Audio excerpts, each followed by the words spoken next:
അടുത്തിടെ പല മാധ്യമങ്ങളിലും ഏറെ ചർച്ച ചെയ്യപ്പെട്ട വിഷയമാണ് പെട്രോ ഡോളർ. എന്താണ് പെട്രോ ഡോളർ? ഇത് ഏതെങ്കിലും രാജ്യത്തിന്റെ കറൻസിയല്ല.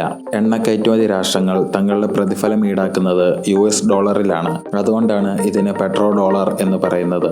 ഇപ്പോൾ ഈ വിഷയം ചർച്ചയാകാനുള്ള പ്രധാന കാരണം സൗദി US ഡോളറിൽ മാത്രം എണ്ണ വിപണനം നടത്തിയിരുന്നത് അവസാനിപ്പിച്ചു എന്നതാണ്.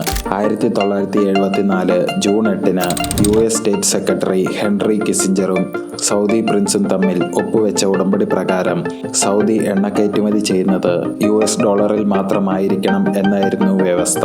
50 വർഷം നീണ്ട ഈ കരാർ 2024 ജൂൺ 8-ന് സൗദി അവസാനിപ്പിച്ചു.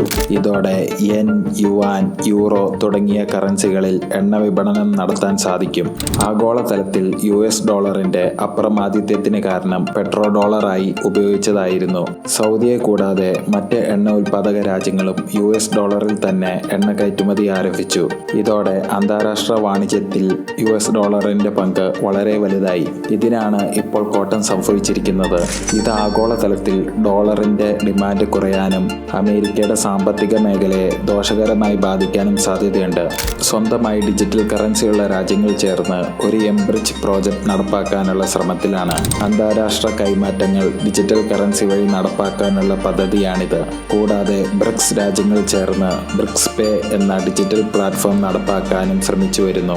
ഇതെല്ലാം നടപ്പിലാക്കുന്നതോടെ അന്താരാഷ്ട്ര വ്യാപാരങ്ങൾ US ഡോളർ കൂടാതെ എളുപ്പത്തിൽ നടപ്പാക്കാൻ സാധിക്കും.